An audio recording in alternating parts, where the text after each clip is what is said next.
안녕하십니까. 조국혁신당 대표 조국입니다.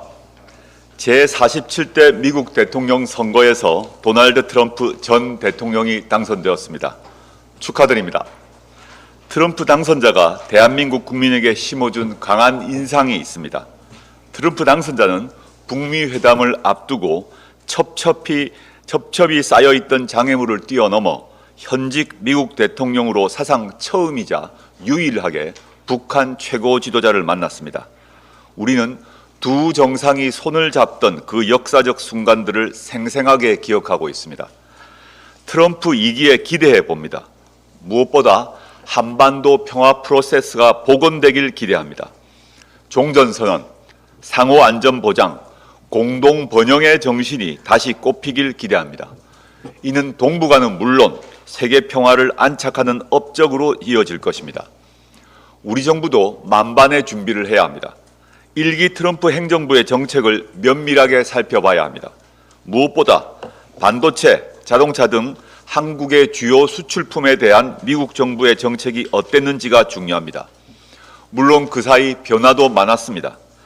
트럼프 행정부에 새로 들어갈 사람을 파악하고 대응책과 대안을 촘촘히 준비해야 합니다.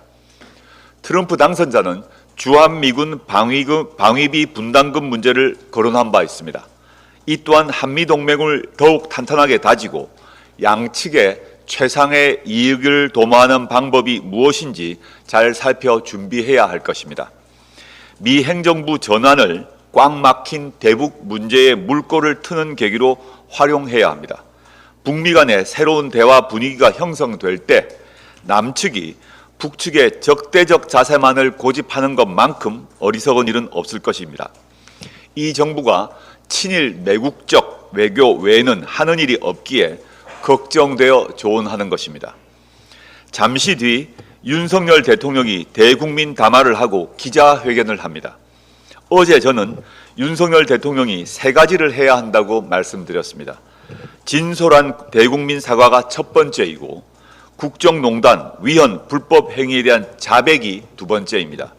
마지막은 김건희 특검, 최혜병 특검 수용과 명태균 게이트 특별수사본부 가동을 약속하라고 했습니다. 솔직히 기대는 하지 않습니다.